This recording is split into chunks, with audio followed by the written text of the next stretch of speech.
good afternoon, Brandon, or at least good afternoon here in New York. Good day for you so far? Yeah, it's just getting started here. Just getting started. So I am getting you from the West Coast. I have seen you on the street in New York City, so you never know with somebody like you if it's the East Coast or the West Coast. Do you still go back and forth?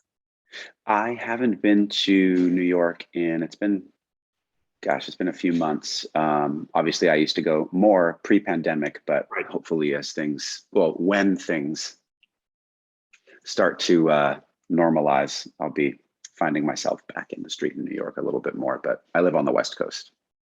Congratulations, I say. So in your case, it's different than a lot of other interviews I do, because a lot of interviews that I do, it's say your new album and that's all you got to talk about.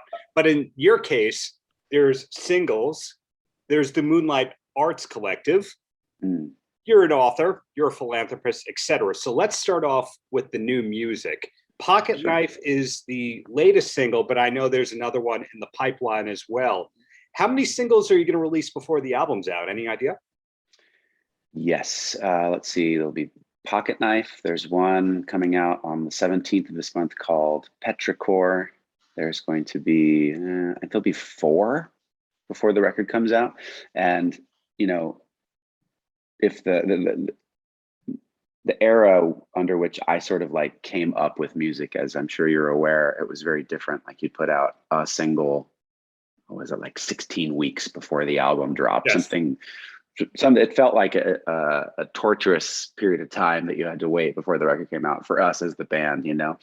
And then you drop the whole record, and then if it was going well, people would go out and they'd actually buy the physical product. Yes. But in an attempt to continually adapt to this moving target that is the current iteration of the music industry, I'm just putting out singles. We are essentially, like, as musicians, we make music and you essentially are putting it out for free, in hopes that people will enjoy it enough that it catches into an algorithm and hopefully it goes viral. And by the way, we need a new way of describing when something's being successful in the COVID and post-COVID era. Going viral just feels terribly inappropriate all of a sudden as I'm saying it out loud. I see what you mean. Maybe put 4 asterisks next to the statistic, because you raise a really, really good point. You know, platinum in this country is still 1 million copies, or the equivalent of 28 million streams and 44,000 units sold, or some mathematical formula we don't know. But reach and sales are just a totally different thing. So in your case, my opinion, not your words, you've been at the highest of highs possible with rock, you know, many singles on the radio, arena tours, etc. per se.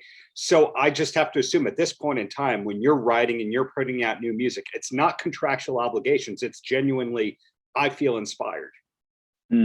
Yeah, and also Incubus, myself, like all of our projects that we do, they've been largely independent over the last, like 6 years or something like that, maybe even longer. And I did partner with a label called The Orchard for this release, which so far has been a really cool partnership, but it looks different. It's not like a traditional record contract, you know. A record contract from the old days was very different to a record contract of today, and a record contract of today doesn't really like serve what I'm trying to do very well. I do, you're very right in that assumption. Like I make music and I make art because I love the process. I love the process of writing songs. I love the process of painting pictures, taking pictures. There's something about it that it's a way that I suppose I make sense of the world, you know, and I feel very blessed to have these outlets and these avenues to be able to do so. But yeah. Hashtag blessed. So, right. So Pocket Knife was co-written with the producer John. Did he co-write all of the album? Or hey, no, take a sip of that drink. You're worth it. You hydrate the throat of a vocalist. I'm curious, did you write everything with John, or are there outside collaborators besides John on this album? It's mostly written by John and I. we put our heads together. I suppose it was just maybe 6 months into the pandemic, when we were still in proper lockdown. And we were sharing ideas back and forth over Zoom calls and emails and stuff. And we recorded everything remotely. The musical stuff was mostly recorded at his studio on the east side of Los Angeles. And the vocals and other instrumentations that I did were recorded here at my house. But I think seven or eight out of the tracks, or John and I wrote them together. There's a cover song at the end of the record called "The End of the World," and it's a cover by a band called Aphrodite's Child, who I wasn't aware of until a couple of years ago, but I heard their version from the 70s of this song, "The End of the World," and it was weird to me that it wasn't like a more famous song, because it's so unusual and unique, and like the production was so rad on it. So right before the pandemic started, I had already recorded the cover with friends of mine who played with me in the Sons of the Sea project, which was my last solo project. So it's Greg Rogov from, he plays drums with Devendra Banhart. Joel Shearer is a guitar player who has played with everybody from like Alanis Morissette to Yonzi from Sigur Rós. It's Zach Ray, who's the keyboard player in Death Cab for Cutie, and my friend Milo De Cruz, who's just an amazing musician and an artist here in Los Angeles. And we did this cover for no reason. It was just like, you guys, I love this song. I've been wanting to cover it for years. Are you down? They were like, yes. So we did that. John mixed it. And it sounds awesome. And then the other track that I did by myself here was a cover from Angel Olsen called "Fly on Your Wall." And I just recorded a really basic piano and some other like ambient sounds and stuff. And then John mixed it. That's actually something that you said in that last sentence that I was curious about. When I think of great rock frontmen who don't have a guitar in their hands or a keyboard, there usually comes that one part of the show where they pick up a guitar. Like you see Joe Elliott from Def Leppard have the guitar on the one song, go, oh, he does play guitar. In your case, do you write primarily on guitar or piano, or are you one of those people where you're walking down the street, you hear the damn melody, and then you track it based off of that? That one. So do you actually hear the songs in your head produced, and then everyone has to try and recreate that? There's lots of different ways that it happens, depending on what the song is, but most of what I know how to do for most of my life is born of silence. I am in some kind of a quiet place. It's been an interesting process with painting, actually, because so much of the time when I'm painting in my little studio here, it's quiet. And I have the windows open. I let the sound of like the Santa Monica Mountains come in, and that kind of that biophony, for lack of a better term, though I don't know if I could find a better term to describe it. It's a biophony that inspires a lot of melodies. It inspires a lot of lyrics, and they're disparate. They just sort of drift in. Yeah. And I've learned how to kind of like capture them with my little like butterfly net. I got you. And I, write them down or transcribe them somehow. And then I'll build music around them sometimes. And then sometimes I'm lucky enough to work with musicians at the caliber of like the guys in Incubus, who've been my best friends since I was a little kid. Yeah. So they definitely make me sound like a better musician than I actually am. Or I'm lucky enough to befriend someone like John Congleton, who's also a really wild musician and a producer. And then the way that he works and the way that I work it can like fuse and gel into something kind of fantastic. So. And yet again, you said something that was leading towards something I was going to ask about. Incubus is on that list of great bands that basically formed in junior high school or high school. There's you guys and U2 and Clutch. Long list of cool artists that people don't always realize, Chili Peppers, etc. Yeah.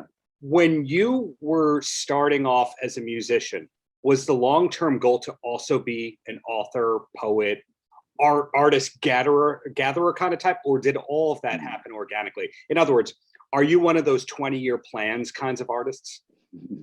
No, I've learned how to plan in my middle age. Middle age. Oh, yeah. Can you believe it? It's amazing. I'm happy with middle age, by the way. I know I'm digressing a little bit, but I've never been happier, and I've never felt better, like in my body, touch wood, at 45 years old. So that's kind of fun. But yeah, I was pretty certain that I was going to be an artist, but in the painterly sense. Or I was also really interested in animation and experimental animation when I was a kid in high school. And in fact, if I had a plan of any kind, I was leaning towards going to college for painting and experimental animation. And then we started getting offered record deals right around that time. Mm-hmm. So I made the decision, along with the other guys in the band, to drop out of college and go on the road. Like, let's see what this rock and roll thing has to offer. But what's amazing about it is that it offered, even though making music and being in a band became our kind of loving obsession for decades. And if you're not like obsessed with it, you're not going to succeed. It can't be like this thing you casually do. And if there are people out there that have succeeded that way, like, bravo, because to me, it's this incredible challenge. It's intellectually challenging, it's physically demanding. It's almost impossible to do, if I'm being perfectly honest. But there are periods of time when you're not on stage, whether you're, in the car, or you're in the hotel room, or you're in the airport, or on the train, whatever, mode of transport you're perpetually on. There are these long periods of time where it's like, it's your choice what you're going to do with those moments. And I feel like that's where a lot of other artists get snared, and they get snared into habits that are really kind of destructive. And I definitely fell into some of those snares a few times as well. But I learned that if I kept myself occupied with reading and writing and painting, it kind of would keep me on like a path of sorts. So I guess maybe I did have a plan, now that I'm saying it out loud. My plan was to just keep making, just keep expressing myself creatively. And so I've been doing that, and it's been really fun and rewarding to be able to develop like a fine arts career alongside a music career. Yeah, when you talk about decades, pulling that out, we're one of those households that has that. My wife is. You have a physical copy. I love it. And so, in following you for decades, had I listened to the Science album, back then, which I did, you wouldn't go, oh, that guy is an author and a philanthropist and a poet. So you're one of those people to me that doesn't show all the cards in the lyrics. We don't listen to a song like Drive and go, hey, that's everything the guy does, per se. So It's always been interesting to see what you're doing, because it's very surprising. I remember in the early days of satellite radio hearing you on Jim Brewer's show, and he was saying, coming up next, we have a friend, a poet, and you go, oh, wait, poet? Oh, okay. So continuously surprising in your choices. And I mentioned before, Moonlight Arts Collective. How long was that in the works for? Because it was founded in 2021, but we all know things take longer than the press releases say. Yeah. First of all, I have to say I appreciate your words, and I appreciate you having a physical copy of Science, because it's from a different time, and that means you spent whatever it was, like the $16.99 or whatever. The wife, or if you got it in the bargain bin. Oh, your wife did. Amazing. The wife bought it at retail price. I don't see like the stamp through the UPC. I bought it out of the bargain bin on Long Island. I admit that, but we didn't help your sound scans. Either way, thank you. Yeah, Moonlight Arts Collective. It was, I've been, like I said, I've been painting since I can remember, for most of my life. And it always occurred to me in my own experience that creativity as a larger kind of broad stroke was something that was a little bit more like the way I've described it before, and I apologize if you've heard me describe it this way, but it's like more like a tree. as opposed to one sprout. Mm-hmm. And so I've always felt more comfortable in my experience climbing all over the tree. Like, I love to climb. I love to explore. I love to see what happens if you go over here, or if you go over here, you go way high up and you fall down and you climb back up. That's been my experience. And I contented myself for most of my life to just be like, I'm climbing the tree. But over the last few years, I've become more curious. I think it was actually after I read, do you know the author Douglas Rushkoff? Mm-hmm. Yeah. So throwing rocks at the Google bus, find the others, all that stuff. His phrase, find the others, inspired me. It inspired me to take off because I go like this when I start working. I'm just like full blinders, mega focus on whatever it is. What's that called? An artist. Yes. Yeah, right. So I became curious during the pandemic.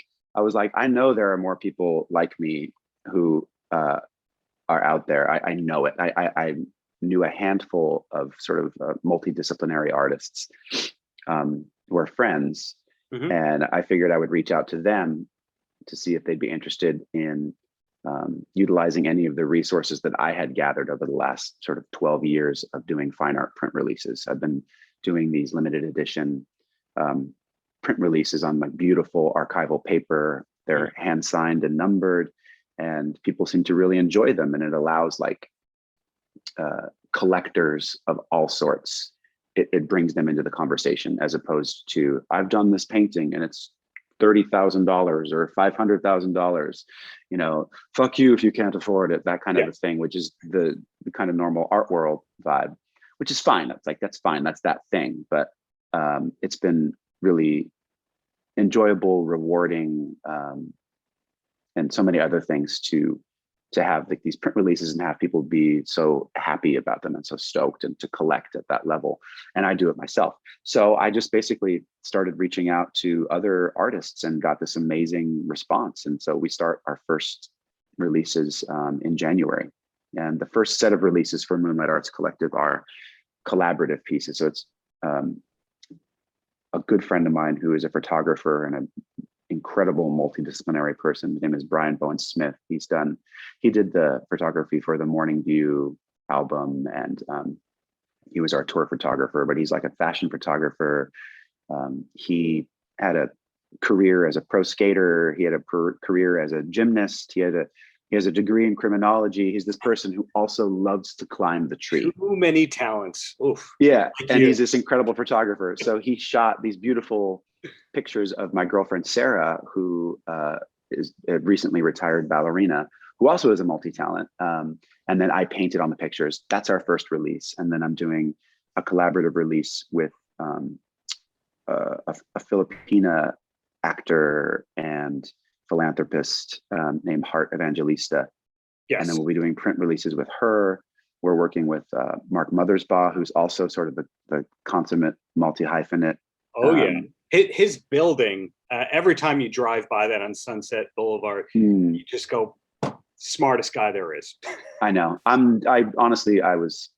I can believe it, but I'm still kind of glowing at the fact that he's like, yeah, let's do a print release together. Like, I love this fucking guy. He's kind of a hero of mine, if I'm being honest. But anyway, lots of amazing artists. Aaliyah Shawkat, I believe, is participating. Mm-hmm. Yeah. John Gorley from Portugal the Man is an incredible illustrator. What part of it that's fun for me is finding out who also loves painting and drawing, because it's kind of a nerdy thing. You got to be really into hanging out by yourself and being obsessive. And once again, the blinders and just looking down for hours or weeks at a time. So yeah, I think it's going to be a lot of fun. In terms of multi-platinum singers who also dabble in painting, have you seen any of David Lee Roth's recent paintings on Instagram? I've seen little bits here and there, and he's also somebody who I would love to do a print release with. A lot of these people, they like, David is a perfect example. Like, they don't need me to do print releases. They could very successfully do them on their own. But what I'm hoping through the idea of creating a collective is to have a space where people like want to come in and we can kind of lean into each other and do collaborative works and put our heads together and see what can happen when we put our heads together. And that's been, in my experience with art and with creativity, some of my most favorite experiences have been just that. Like even like our band Incubus is the result of 5 childhood friends like leaning in and warming their hands around a campfire together, and then some amazing stories emerge as a result of it. So it sounds like we're going to have to add the term curator into your bio, because currently it says painter, author, game designer, philanthropist, songwriter, and vocalist. Curator. It sounds like that's what you're doing with Moonlight Arts Collective, where you're reaching out to friends or people that you admire, or both in some of those cases, and saying, I like what you're doing, maybe do some of this, and we can get it out to people. That's a curator. Yeah. To me, this is just a good time. You know, a part of it too is because I get to speak to people that have been massively influential to me as well as an artist.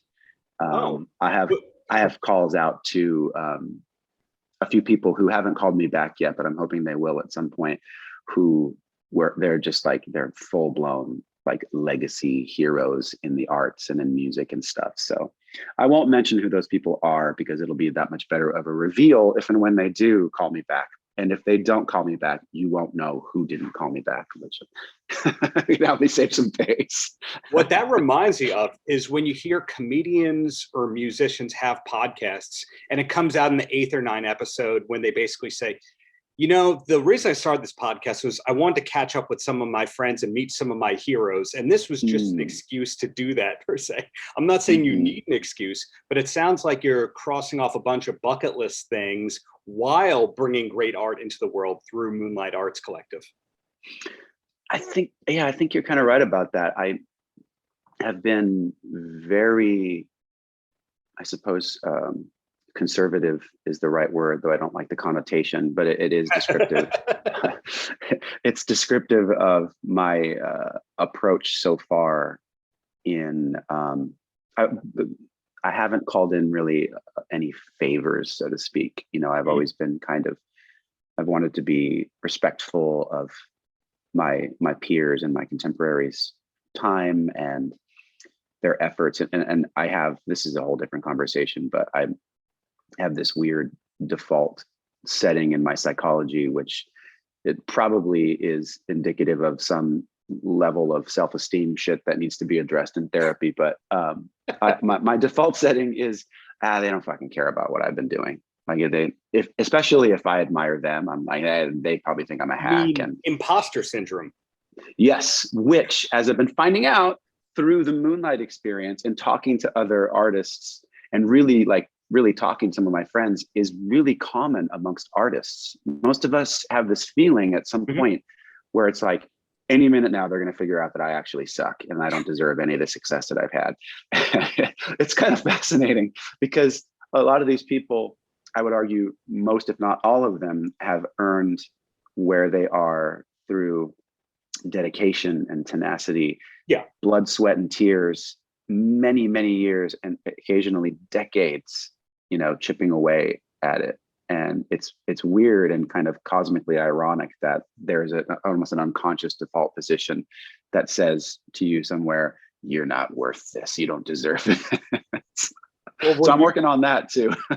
When you talk about peers and collaborators, your Rolodex goes deeper than most people kind of realize. I have a DVD that I reviewed that you were on a Pretenders live release where you did Drive with Chrissy Hind. And then I remember that Loud Rocks album there where you did a duet with Big Pun on, you know, Not a Player. So it could be, to the average person like myself, very surprising to see who comes out through this collective. So to kind of recap, you know, there's the collective, there is the solo album, which is called Echoes and Cocoons, which is coming out in 2022.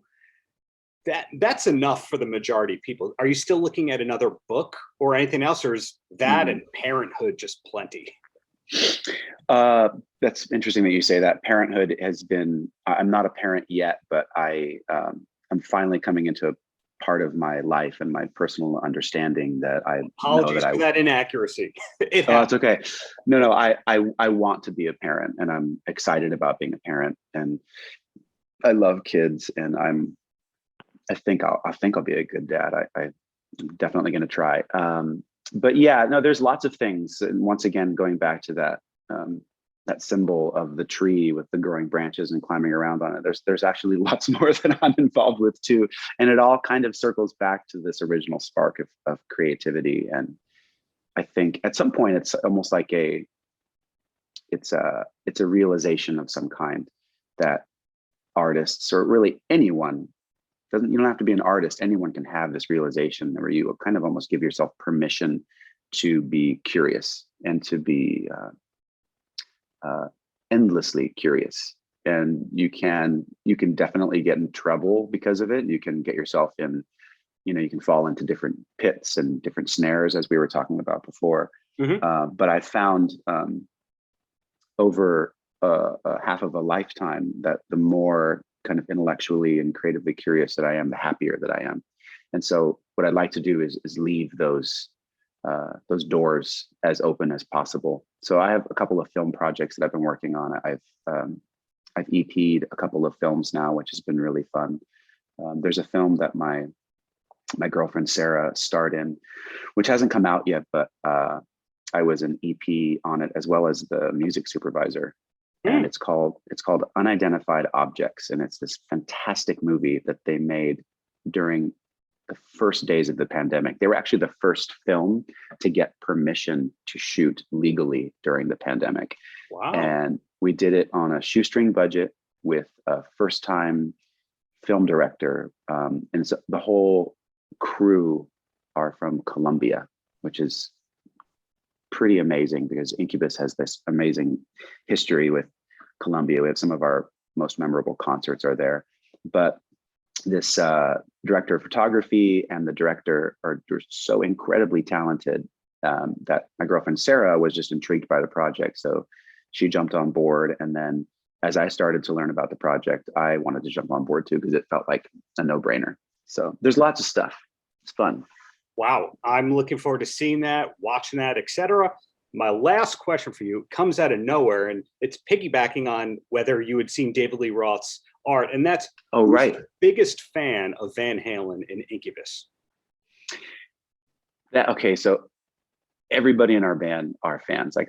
We all grew up with Van Halen, and it would be normally a tough question to answer, but there's one guy in the band who, every time there has been like an open mic and the band starts to play a Van Halen song, especially like a David Lee Roth era song, he jumps on stage and just starts wailing on the mic.